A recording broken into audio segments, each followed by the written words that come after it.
Assertion है, क्या कर रहा है कि kinematics equation are exact and are always correct.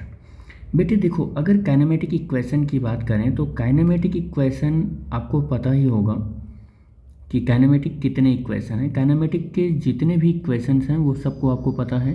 वो किसके लिए है? वो यूनिफॉर्म एक्सेलरेशन के लिए है। यूनिफॉर्म एक्सेलरेशन, अगर ये यूनिफॉर्म एक्सेलरेशन है तो यूनिफॉर्म एक्सेलरेशन बताना क्या चाहता है कि एक तो इसका मैग्नीट्यूड आपने कांस्टेंट कर दिया, मैग्नीट्यूड क्या कर दिया? कांस्टेंट कर दिया। और दूसरा आपने क्या किया, इसका डायरेक्शन भी आप कांस्टेंट ही रखते हो, डायरेक्शन भी कांस्टेंट रखते हो, डायरेक्शन भी कांस्टेंट रखते हो।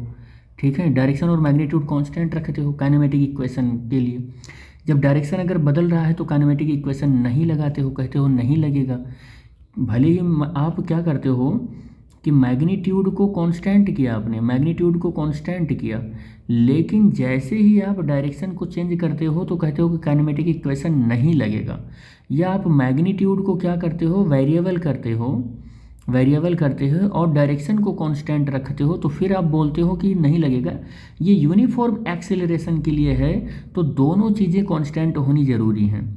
बेसिकली ये जो मैं केस बताया ना, ये दोनों नॉन इनर्शियल फ्रेम के लिए हैं। किसके लिए हैं? नॉन इनर्शियल फ्रेम के लिए हैं।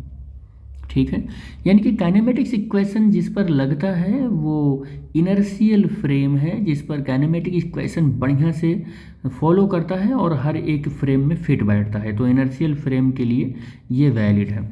लेकिन नॉन इनर्शियल फ्रेम हो जाता है तो काइनेमेटिक्स इक्वेशन नहीं लगता है, क्योंकि वहाँ पर डायरेक्शन या मैग्नीट्यूड कुछ ना कुछ चेंज होता रहता है।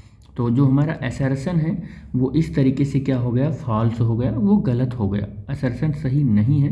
काइनेमेटिक्स इक्वेशन केवल और केवल यूनिफॉर्म एक्सेलरेशन के लिए लगता है, और अगर यूनिफॉर्म एक्सेलरेशन नहीं है तो काइनेमेटिक्स इक्वेशन में कुछ इम्प्लीमेंटेशन किए जाते हैं जिसमें हम स्यूडो फोर्स वगैरह का कॉन्सेप्ट पढ़ते हैं। ठीक है, कोरियोलिसिस फोर्स वगैरह ये सब पढ़ते हैं, सेंट्रीपिटल फोर्स, सेंट्रीफ्यूगल फोर्स, ये सब।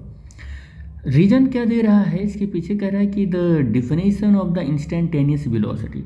अब अगर इंस्टेंटेनियस वेलोसिटी को आप ध्यान से देखो, इंस्टेंटेनियस वेलोसिटी को ध्यान से देखो तो इसके डेफिनेशन को आप क्या कहते हो कि इंस्टेंटेनियस वेलोसिटी का मतलब ये हो गया कि किसी एक इंस्टेंट पर पार्टिकल की वेलोसिटी, मान लो यहाँ पर इंस्टेंटेनियस अगर हम निकालें तो इंस्टेंटेनियस वेलोसिटी निकालें, चाहे हम इंस्टेंटेनियस एक्सेलरेशन निकालें, चाहे हम क्या निकालें, इंस्टेंटेनियस एक्सेलरेशन निकालें, तो ये क्या बताने की कोशिश कर रहा है कि इस इंस्टेंट पर, किसी भी इंस्टेंट पर, मान लो t1 इंस्टेंट पर वेलोसिटी की डायरेक्शन ये है, और एक्सेलरेशन की भी डायरेक्शन अगर मैं ऐसा बोल दूं कि वेलोसिटी बढ़ रही है तो उसी डायरेक्शन में होगा।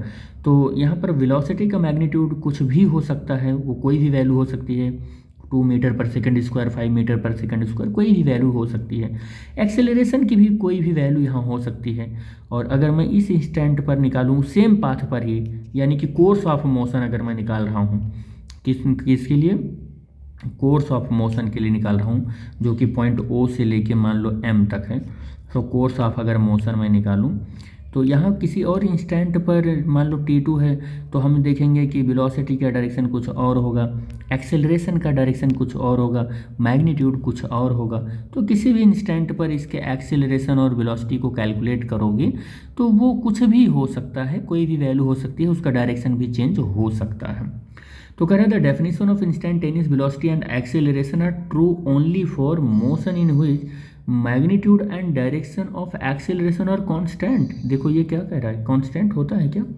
तो ड्यूरिंग द मोशन या ड्यूरिंग द टोटल कह सकते हैं कि पाथ के लिए, जहाँ से एक पॉइंट से चला है और जब एंड पॉइंट है तब तक के लिए उसकी वेलोसिटी या एक्सीलरेशन हर एक पॉइंट पर सेम नहीं होता है। इंस्टेंटेनियस वेलोसिटी या एक्सीलरेशन के केस में वो चेंज होता रहता है। वो डिपेंड करता है कि आपने किस तरीके से उस पर मोशन को अडॉप्ट कर रखा है, आप स्लो चले हुए हैं या फास्ट चले हुए हैं, क्या किए हैं आपने, चेंज किया है। तो during the course of the motion, तो ये भी हमारा गलत ही हो गया। देखो मैग्नीट्यूड और डायरेक्शन कांस्टेंट नहीं होता है। हम ऐसा तो नहीं है कि केवल स्ट्रेट लाइन का ही केस लें, और ये भी अगर एक टाइम में एक ही डायरेक्शन में ऐसे चल रहा है, एक टाइम में एक ही डायरेक्शन में ऐसे चल रहा है, तो भी ये स्ट्रेट लाइन मोशन ही है। लेकिन आप देख रहे हो कि जैसे एक सर्कल का ही ले लूँ, मान लो मोशन इन 2D में ही देख लें, तो देखो आप वेलोसिटी का मैग्नीट्यूड यहाँ पर कांस्टेंट होता है, मैग्नीट्यूड कांस्टेंट होता है, बट डायरेक्शन देखो हर एक पॉइंट पर चेंज हो रहा है, हर एक पॉइंट पर चेंज हो रहा है। तो क्या इंस्टेंटेनियस वेलोसिटी आप देखें या इंस्टेंटेनियस एक्सेलरेशन देखें, तो क्या ये ड्यूरिंग द मोशन, पूरे मोशन में क्या कांस्टेंट है? कांस्टेंट नहीं है, क्योंकि वेलोसिटी का चेंज किसी एक पॉइंट पर अलग अलग है, किसी दूसरे पॉइंट पर अलग है। तो हर एक जगह पर ये वेलोसिटी और एक्सेलरेशन चेंज होते रहते हैं, वो कांस्टेंट नहीं है। तो लेकिन यहाँ पर लिखा हुआ है कि कांस्टेंट रहते हैं। तो असर्शन और रीजन दोनों मेरे फॉल्स हैं। इस तरीके से जो मैं ऑप्शन के साथ जाऊँगा वो ऑप्शन मेरा रहेगा डी ऑप्शन रहेगा, कि असर्शन और रीजन दोनों हमारे, नहीं डी नहीं रहेंगे। एक भी ऑप्शन ऐसा नहीं है जिसमें दोनों को फॉल्स बोला गया हो। तो मैं यहीं इसी को क्या कर लेता हूँ, गलत कर लेता हूँ, इसको यहीं पर फॉल्स लिख लो आप। ये फॉल्स है, ठीक बेटे, ये फॉल्स है। ठीक, तो असर्शन और रीजन दोनों फॉल्स हैं, तो हम ऑप्शन नंबर डी के साथ चले जाएंगे। ठीक है।